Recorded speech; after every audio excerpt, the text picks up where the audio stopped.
নমস্কার, সবাইকে স্বাগত জানিয়ে আজকের গল্পের আসর শুরু করি। আজকে যে গল্পটি আমি পড়ে শোনাব, গল্পটির নাম বেহুঁশ। লিখেছেন আশাপূর্ণা দেবী। আশা করছি গল্পটি আপনাদের বেশ ভালো লাগবে। শুরু করছি আজকের গল্প বেহুঁশ। জাতীয় রক্ষী বাহিনী না কি মাথামুন্ডুর জন্যে চাঁদা চাইতে এসেছিল ছেলেগুলো। ডেপোর শিরোমণি, প্রায় গুন্ডা।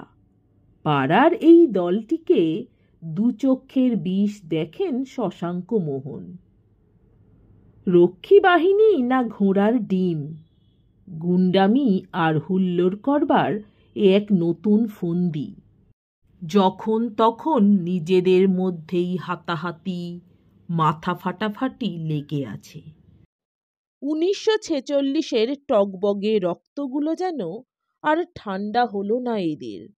দিন নেই, রাত নেই, যা হোক একটা ধুয়ো তুলে দিয়ে বীর বিক্রমে হাতিয়ার নিয়ে পথে বেরিয়ে পড়লেই হলো। দু চক্ষের বিষ, তবু একেবারে তাড়িয়ে দেননি শশাঙ্ক মোহন। মনের বিরক্তি চেপে দিয়েছিলেন একটা টাকা, হয়তো বা ভয়েই। তা সে তো পছন্দই হলো না বাবুদের। মুখের সামনে সিগারেটের ধোঁয়া ছেড়ে হেসেই উঠল। একজন এ কথাও বলল, খাবার লোক নেই, টাকায় তো মায়া কেন মশাই? টাকার আন্ডিল বেঁধে বসে আছেন, এখনো সরকারের পয়সা ধ্বংস করে খাচ্ছেন, তবু হাত দিয়ে জল গলে না। টাকা নিয়ে করবেন কি? সৎ কাজে ব্যয় করুন না কিছু। তা বলে শুনে লজ্জায় লাল হয়ে আবার পকেটে হাত দেবেন এত বোকা শশাঙ্ক মোহন নয়। বরং বেশ চিবিয়ে চিবিয়ে যে উত্তরটি দিয়েছিলেন তার সারার্থ এই, সৎ কাজের সংখ্যা এত বেড়ে গেছে পৃথিবীতে যে 4 পয়সা হিসেবে চাঁদা দিলেও রাজভাণ্ডার ফতুর হতে দেরি লাগে না। আর টাকা নিয়ে করব কি, এ দুশ্চিন্তা এখনো আসেনি। বরং ভাত কাপড়ের ক্রমবর্ধমান অগ্নিমূল্যের বিষয় বিবেচনা করে হাত আরো ছোট করা উচিত, এই চিন্তাটাই মাঝে মাঝে কামড় দেয়। শুনিয়ে দিয়ে বেশ কিছু আত্মপ্রসাদ অনুভব করছিলেন শশাঙ্ক মোহন। কিন্তু ছোঁড়াগুলো চৌকাঠ পার হবার সঙ্গে সঙ্গেই এমন একটা মন্তব্য প্রকাশ করে গেল যে শুনে একেবারে স্তম্ভিত হয়ে গেলেন তিনি। এ আবার কি অপবাদ? মানে কি এর? বেহেট ছেলেগুলো রাগের মাথায় যদি শালা ফালা বলে গালমন্দ করে যেত, বরং তার মানে পাওয়া যেত। কিন্তু অহেতুক একটা অপবাদ দিয়ে গেল কি করে? অথচ শুনে মনে হলো আক্রোশের বশে হঠাৎ বলা নয়, যেন বহুজন আলোচিত, বহু কণ্ঠ ঘোষিত নিশ্চিত সত্যটাই বক্রোক্তি করে শুনিয়ে দিয়ে গেল মাত্র। তবে পাড়ার লোকে এই তবে ভাবে শশাঙ্ক মোহন আর সারদার সম্বন্ধে? কেন? কবে কি দেখেছে তারা যে এত বড় গর্হিত ধারণাটা পোষণ করছে মনে মনে? একসঙ্গে এক বাড়িতে সুদীর্ঘকাল তৃতীয় ব্যক্তিহীন সংসারে কাটিয়ে এসেছেন তারা, তবু এতটুকু বেচাল হয়নি কোনোদিন। আর অনায়াসে এই নির্লজ্জ কুৎসিত ধারণা করে বসে রইল লোকে। প্রমাণের দরকার হলো না। তবে কি শুনতে বা বুঝতে ভুল করলেন শশাঙ্ক মোহন? না, ভুল কিসের? ছোঁড়াগুলোর আর যাই হোক, বুদ্ধি এত মার্জিত যে গালাগালির ভাষার উপর কিছু আবরণ রাখতে জানে। যা বলল স্পষ্টই, কঞ্জুস বুড়োর কথা শুনলি, হাত খাটো করা উচিত। হুঁ, বাবা উচিত বই কি, খুব উচিত। ভাত কাপড় তো একলার জোগাড় করলে হবে না, বাড়িউলির জন্যেও যে চাই, হি হি হি হি হি, হ্যাঁ হ্যাঁ হ্যাঁ হ্যাঁ হ্যাঁ। বেহায়া বুড়োর রস কম নয়, মাগিরও ঢং কত। গঙ্গা নিয়ে আসে যেন কতই ধর্মিষ্ঠি, মনে করে ডুবে ডুবে জল খাই, শিবের বাবাও টের পায় না। হুঁ, বাবা, ধর্মের কাল বাতাসে নড়ে, এই ভণ্ড বুড়ো বুড়িগুলো না সরলে আর। শশাঙ্ক মোহনকে শোনাবার জন্যই বোধহয় বেশ চড়া গলাতেই বলে গেল। শুনে স্তব্ধ হয়ে গেলেন শশাঙ্ক মোহন। এতকাল পরে এই কথা বলছে লোকে?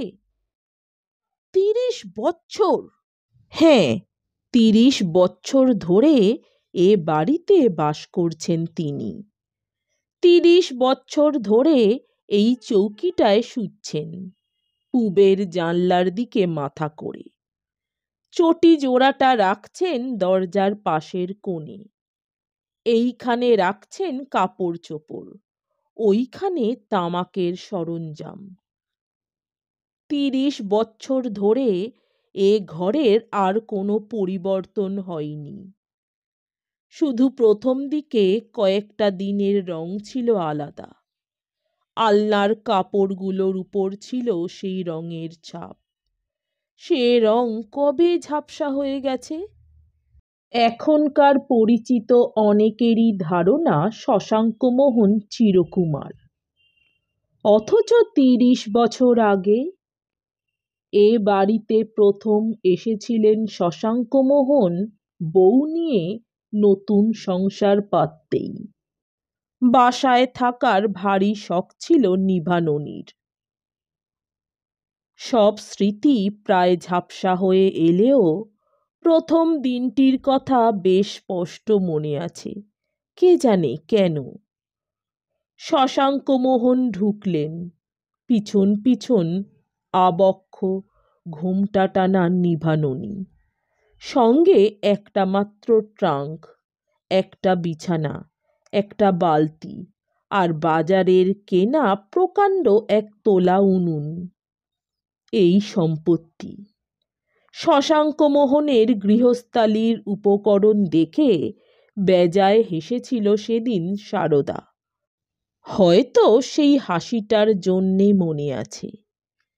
কতদিন এলো গেল, বাড়িওয়ালি সারদাময়ীর হাসি, অশ্রু, রাগ, ঝাল অনেক কিছুই দেখতে হলো।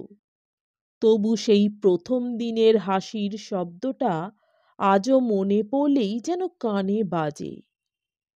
সামনের সারির দুটো দাঁত পড়া আজকের এই সারদার হাস্যোদ্রেককারী হাসি নয়, সত্যিকার হাসি, বাচাল বিধবা যুবতীর উচ্ছ্বসিত হাসি। হেসে উঠে বলেছিল, এই নিয়ে সংসার পাততে এসেছেন? অবাক করলেন যে, বাসনের নাম নেই, দস্যি এক উনুন, রান্না হবে কি দিয়ে, হাতের তেলোয় না মাথার খুলিতে?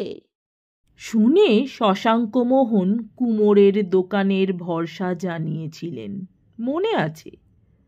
বোধহয় দোকানের সন্ধানও চেয়েছিলেন। তখন সারদার আবার সেই হাসি। বেশ বেশ, মাটির হাঁড়ি, কলার পাত, এর চাইতে ভালো জিনিস আর কি আছে? তা আজকের রাতটা আর উনুন নিয়ে ব্যস্ত হতে হবে না। এই গরিবের ঘরে নেমন্তন্ন রইল কর্তা গিন্নির। খুব ভাগ্যি আমার যে চারখানা হাত পাওয়ালা আস্ত একটা বউ তবু এনেছেন সঙ্গে। মনে মনে কৃতজ্ঞতায় গলে গেলেও মুখে একটু গড়রাজি ভাব না দেখালে চলে না। সেধর মতো এক কথায় নেমন্তন্ন নেওয়া যায় কখনো? গুনগুন করে সামান্য আপত্তি দেখাতে গিয়েছিলেন। সারদার হাসির তোড়ে ভেসেই গেল সেটুকু। আচ্ছা আচ্ছা, খুব লৌকিকতা হয়েছে। এখন আসুন তো মুখ ধুয়ে, চায়ের জল চড়াচ্ছি। ভয় নেই, জাত যাবে না। সারদা বামনি মুখুজ্জের মেয়ে, গোসাই বাড়ির বউ, বুঝলেন? কি গো বৌদি, মুখ টুক দেখতে দেবে না নাকি? অত ঘোমটা কিসের? বাবা, দেখেই প্রাণ হাঁপিয়ে উঠছে যে। ভাবতে গিয়ে প্রত্যেকটি কথাই মনে পড়ে যাচ্ছে। হয়তো এমনিই হয়, কিছুই ভুলি না আমরা, শুধু অবহেলার ধুলোয় ঢাকা পড়ে থাকে মাত্র। কোনো অলস অবসর ক্ষণে সেই ধুলোর আবরণ সরিয়ে যদি চোখ মেলে দেখতে চাই, দেখি ঠিকই আছে, কিছুই হারাইনি। সামান্য ভঙ্গিটুকু, অতি সাধারণ কথাটি পর্যন্ত মনের পর্দায় ফুটে ওঠে তাজা চেহারা নিয়ে। নিভাননির কথাটাও তো স্পষ্ট মনে পড়ছে। চারখানা হাত পা একখানা মাত্র শাড়ির মধ্যে বেমালুম লুকিয়ে প্রায় একটি পুঁটলি মূর্তিতেই যে চুপচাপ দাঁড়িয়েছিল, সে হঠাৎ সারদা চলে যাওয়ার সঙ্গে সঙ্গেই আবক্ষ ঘোমটার একাংশ দুই আঙুলের সাহায্যে তুলে ধরে বলে ওঠে, অসভ্যর মতো হাসছে দেখো। বিধবা মানুষের অত হাসি কেন? দেখলে গা জ্বলে যায়। শুনে শশাঙ্ক মোহন চমকে উঠেছিলেন। ছেলে মানুষ নিভাননির মুখে এরকম একটা পাকা কথা শুনে নয়, চমকেছিলেন কথাটা তার নিজের মনে পড়েনি বলে। সত্যিই তো, বিধবা মানুষের পক্ষে এরকম বাচালতা বেআইনি বই কি, গা জ্বলে যাওয়াই উচিত ছিল। কিন্তু মুহুর্মুহু গা জ্বলে গেলেও সারদার হাসি সহ্য করা ভিন্ন উপায় ছিল না শশাঙ্ক দম্পতির। সংসার পরিচালনা সম্বন্ধে দুজনেই তারা এমন আনাড়ি যে করিতকর্মা সারদার সাহায্য না পেলে এতদিনে বাসার শখ ঘুচিয়ে দেশের বাড়িতে বউ রেখে এসে আবার সেই মেসের ভাতই খেতে হতো শশাঙ্ক মোহনকে। একেই তো মা বাপের অভাবে বিয়ে করতেই বয়স বুড়িয়ে গেছে শশাঙ্কর। হাসির কিছু নেই, তখনকার আমলে ২৬ বছরের বর প্রায় বুড়ো বরের পর্যায়ে পড়ত। ১৫ বছরের নিভাননীও অবশ্য ডাগর মেয়ের পর্যায়ভুক্ত। কিন্তু হলে হবে কি, বাপ মার আদুরে মেয়ে ডাগর হয়েছে শুধু পাকা পাকা কথায়, কাজে অষ্টরম্ভা। অতএব হরদমই সারদাকে আসতে হতো নিজের এলাকা থেকে, আসতে হতো উনুন ধরিয়ে দিতে, ভাতের ফ্যান গালতে, কই মাগুর মাছ কুটে দিতে, নিভাননির কাটা আঙুলে জলপটি বেঁধে দিতে, আর পোড়া ফোসকায় আলু বাটার প্রলেপ লাগাতে। হামেশাই ওসব বিপদ ঘটত নিভাননির। নিটপিটে নিভাননির দুবেলা দুটো ঝোল ভাত রাঁধতেই দম ছুটে যেত। নতুন বিয়ে আর কলকাতার বাসার রোমাঞ্চকর সুখ অনুভব করবার সময়ই হতো না তার। এদিকে দুর্দান্ত গতরওয়ালা বিধবা সারদার সারাদিনই প্রচুর অবসর। বৈধব্যের আনুষঙ্গিক রোগ সূচিবাইগিরি সত্ত্বেও অবসর। তবু হাবাকালা একটা ভাই আছে গলায় গাঁথা। এই ভাইটার জন্যেই নাকি শ্বশুর ঘর করা হলো না সারদার, নইলে কপাল পোড়ার পরও যা ভাসুর নিয়ে যেতে চেয়েছিল শোনা যায়। সারদার মুখেই শোনা। এক একদিন দুমদাম করে এসে নিভাননির চুলটা নিয়ে পড়ত সে। ভালো করে মোছার অভাবে আধ ভিজে চুলের গাদায় কেমন যেন ভ্যাপসা গন্ধ নিভাননির। জট ছাড়াতে ছাড়াতে সারদা বলতো, বরকে বলিস দিকিন গন্ধ তেল এনে দিতে, চুলের গন্ধে ভূত পালায়। বর কি করে কাছে বসে লা? মুখের আগল নেই সারদার, সামনের দালানে যে স্বয়ং বরটি বসে আছে সে গ্রাহ্যও নেই। আচ্ছা, বেছে বেছে কি ছুটির দিনেই আসতো সারদা?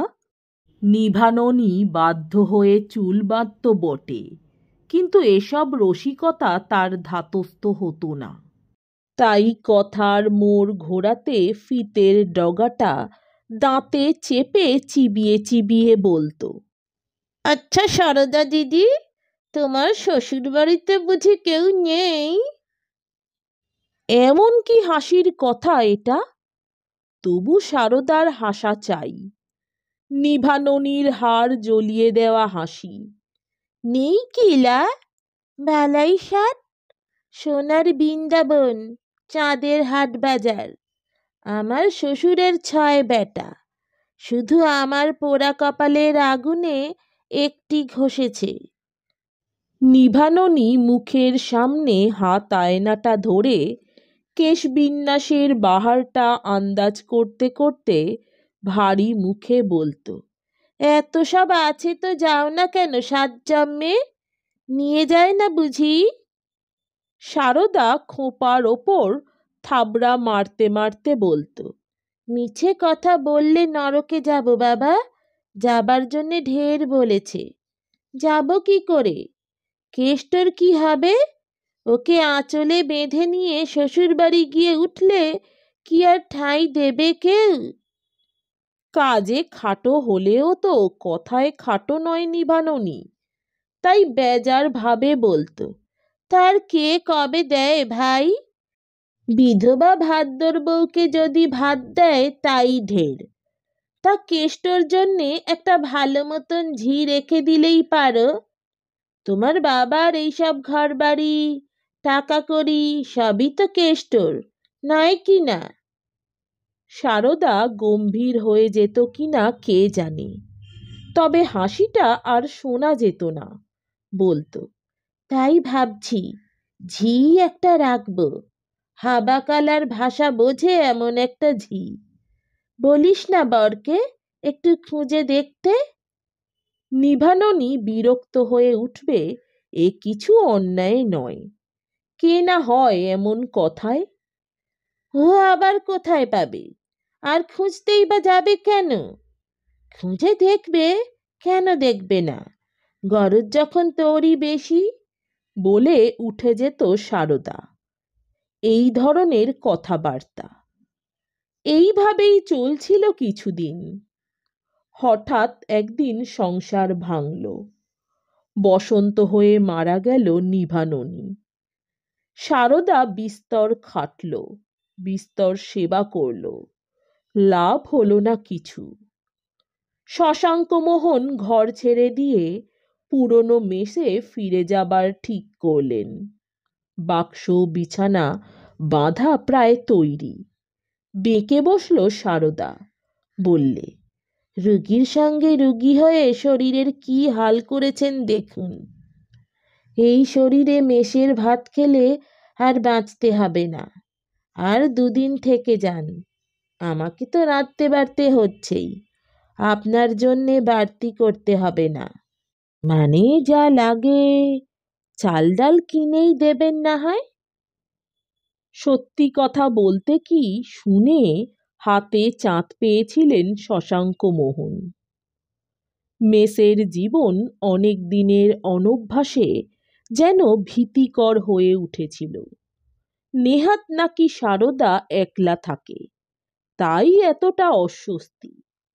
কিন্তু সারদা সে অস্বস্তিটা এমন উড়িয়ে দিলে যেন সেটা একটা চিন্তনীয় বিষয় বলে ধর্তব্যই নয়। সেই 2 দিন থেকে যাওয়ার অনুরোধ। আজ এই 30 বছর চলছে সেই অনুরোধের জের।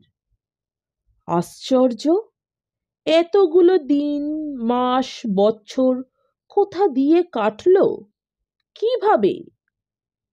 প্রথম দিকে উঠে যাবার সংকল্প অনেকবারই করেছেন শশাঙ্ক মোহন, আলোচনাও হয়েছে, কিন্তু সময় আর হলো কবে?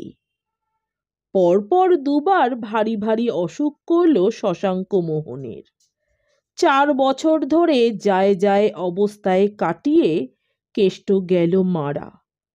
সারদার সেই দুঃসময়ে যাওয়াই বা যায় কি করে? একবার তীর্থে গেল সারদা, বাড়ি আগলাতে রেখে গেল শশাঙ্ক মোহনকে। অনন্ত চতুর্দশীর ব্রত করল সেবার, বিস্তর ঘটা করল উদযাপনে। তার জন্যেও থেকে যেতে হলো।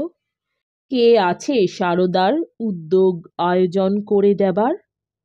নিত্য সাহচর্যে প্রায় আপনার লোকের মতোই দাবি দেওয়া হয়ে গেছে সারদার। কবে যে আপনি পরিণত হয়েছে তুমিতে, অনুরোধের ভাষা গিয়ে ঠেকেছে হুকুমের ভাষায়, সে আর মনে নেই এখন। কিন্তু তার বেশি আর কি? তার বাইরে আর কিচ্ছুই তো নয়। অদৃশ্য একটা গণ্ডি কি দুজনকেই আপন আপন সীমানায় আবদ্ধ করে রাখেনি? ভেবেচিন্তে কই কিছুই তো করেননি তাঁরা। লোকে যে কিছু বলতে পারে এ খেয়ালও তো হয়নি কখনো। সকালবেলা চা দিয়ে যায় সারদা, আর ফিরিস্তি দিয়ে যায় বাজারের। টাকা দেয় আঁচল থেকে। বাজার করে ফিরলে গুনে গুনে পয়সা ফেরত নেয় হিসেব করে। ভালো মন্দ জিনিসের সমালোচনা করে নির্ভীকভাবে, তুলনামূলক সমালোচনাও করে আগের দামের সঙ্গে বর্তমানের। তারপর ব্যস্ত হয়ে লেগে যায় কোটা বাছা রান্নায়। আগে তাড়াতাড়ি খেয়ে অফিস যেতেন শশাঙ্ক মোহন।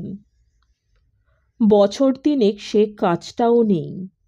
সরকারের হিসেবে বসে খাবার অবস্থা হয়েছে তাঁর। এখন খাওয়ার পর নিটোল একটি ঘুম। ঘুম ভেঙে বেলের পানা কি মিছরির শরবত খেয়ে একটু গড়িমসি করে একবার পার্কে বেড়াতে যাওয়া।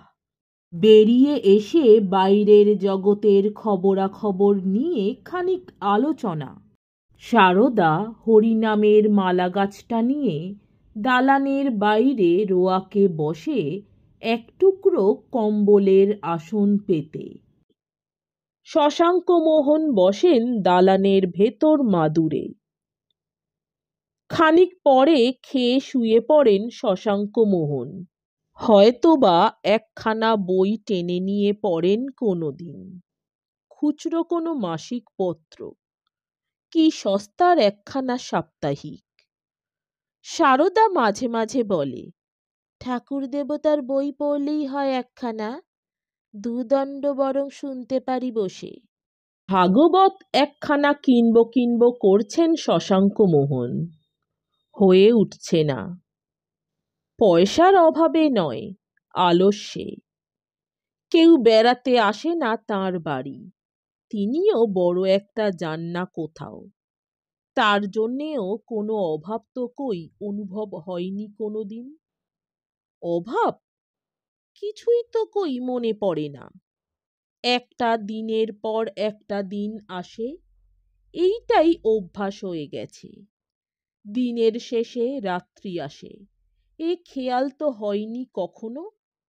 আশ্চর্য, আশ্চর্য! কতদিন গেছে নিভানোনি? 28 বৎসর না?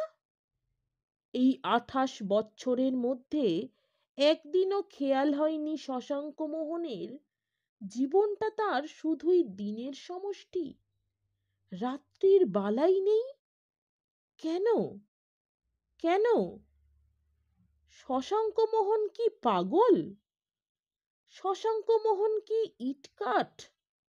অন্ধের মতো এই সুদীর্ঘ পথ অতিক্রম করে এলেন কি চোখ বুজে? কে বারণ করেছিল সারদার সঙ্গে নিবিড়তম কোনো সম্বন্ধ স্থাপন করতে?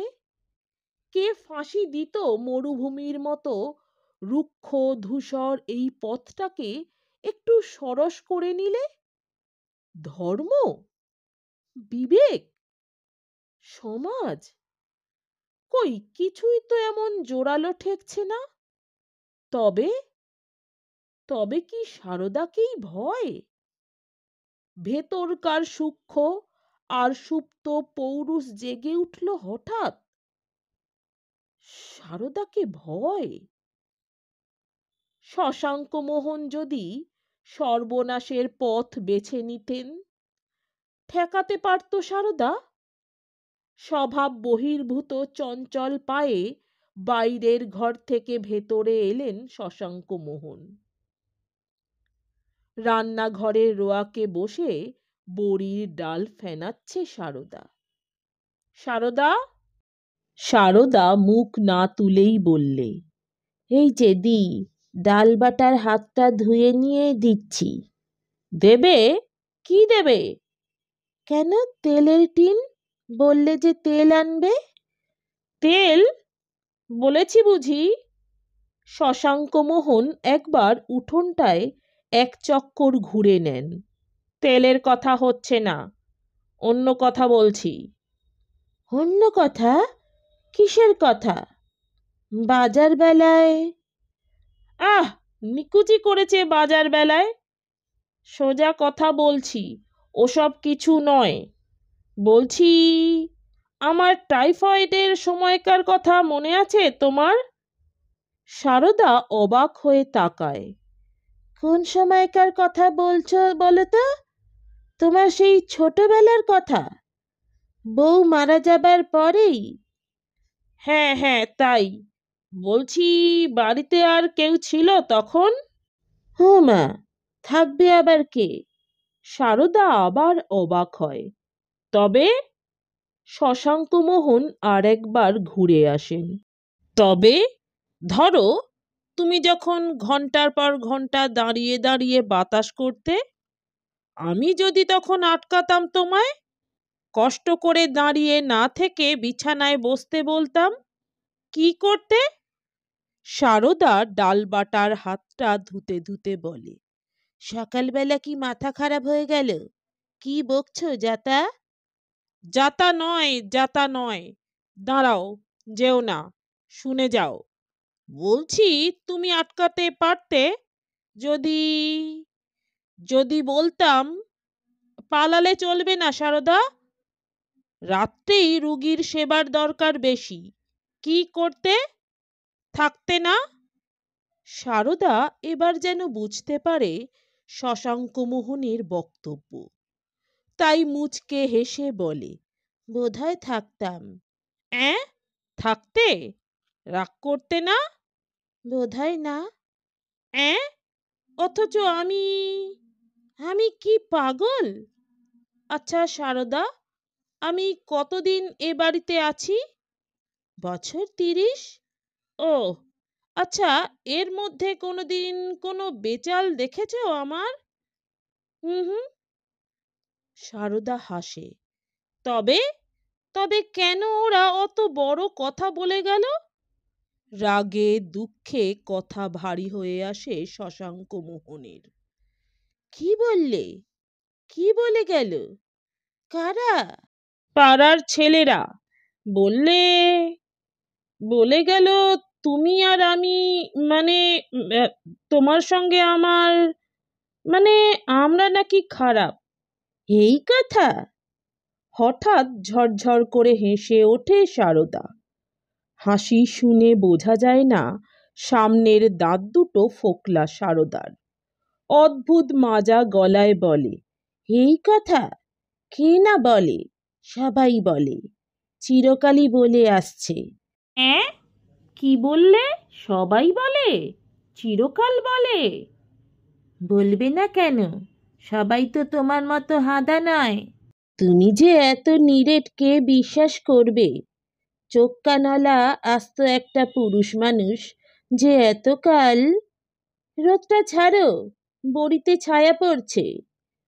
অভ্যাসের বশেই প্রথমটা সরে যান শশাঙ্ক মোহন, সারদার হুকুম মানার চির অভ্যাসে।